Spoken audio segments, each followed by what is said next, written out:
Cả lang đuổi ăn.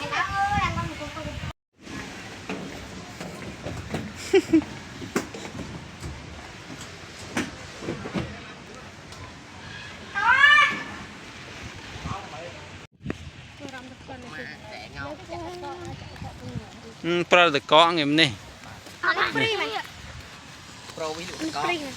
Free. Lên free mình phải lên on free mình. Free. Cái lên tắt. Chai chia chai. Bà thọt. Lợi chứ.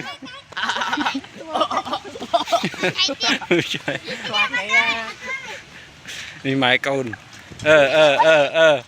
Bạn đâm ra hình kế mày. Vì chai lang chi, chai. Chỉ mạo buồn đấy. Ổn lực chứ. Chai chi chai.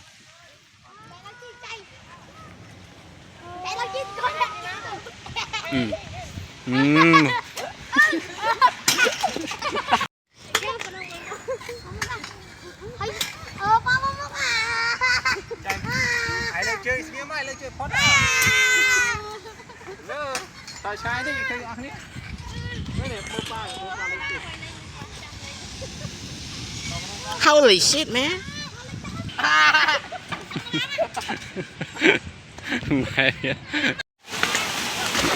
Ta.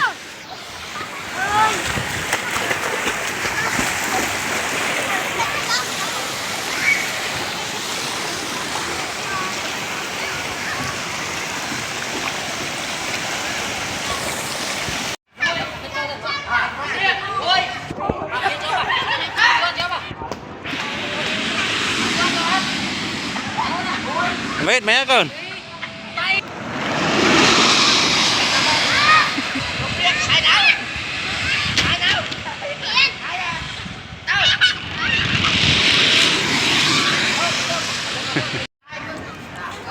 Chơi mày.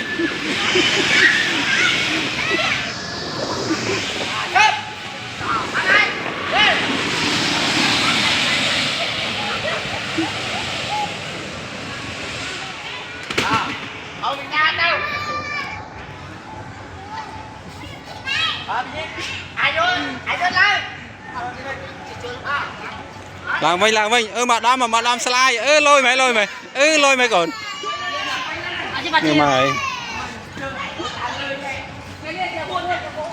mà đam rốt rồi chưa đam lôi mày lôi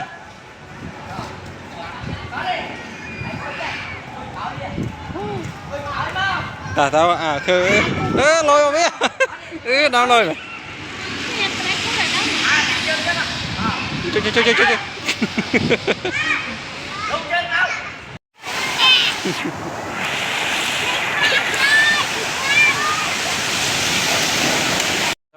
sắp đam tí bay tao Nhưng trong rồi nghe tao chán à. Xua với hai nào. Một việc xoay thả hơi. Hình đúng không?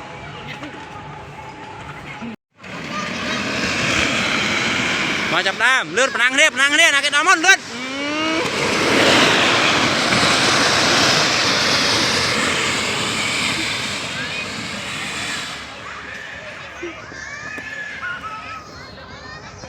nu ăn địa ranh Đồ bạn.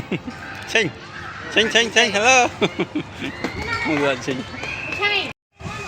tao nữa tao tích thẻ lứa đâu với tiền đâu tao lứa này tao chỉ tao lứa bị sai nữa muốn bảo vịt lợn vịt lạc lứa biết thẻ lứa nó lấy thẻ thôi cao này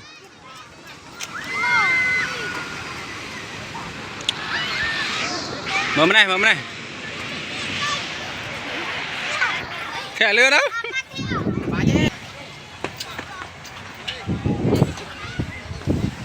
ta Ta.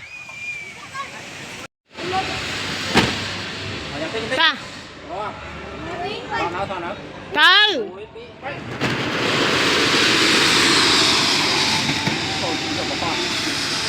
Trời ơi, bên đó là bên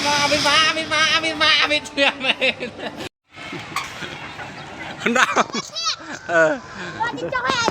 theo ôn làng chim một tiết đồng thiện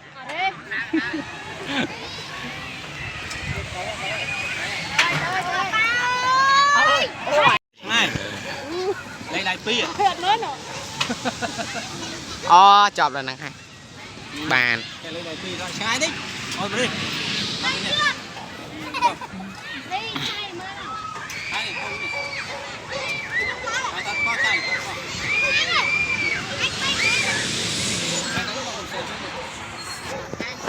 hai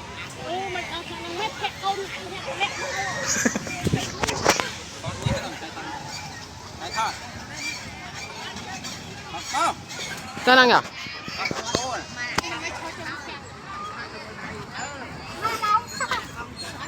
nè hai ơi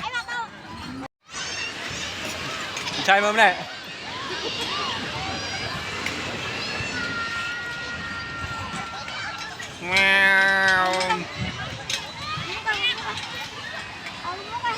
trai mâm này chảy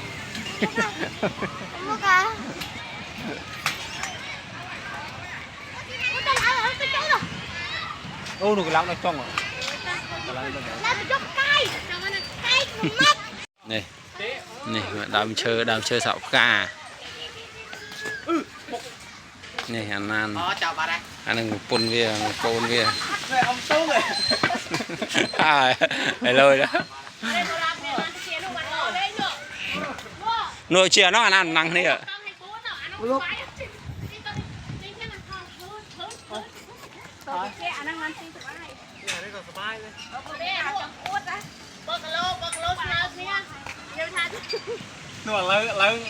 này này đam chơi sạo ca này anh ăn pun vía ai lời đó nội chia nó ăn nặng này ạ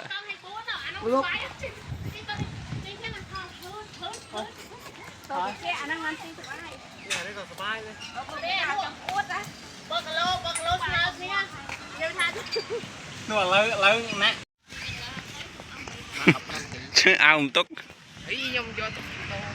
còn năng thế chơi mò cú không bỏ qua hết bài hết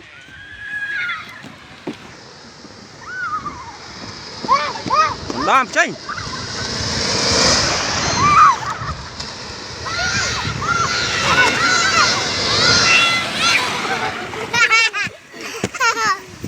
mua mà rồi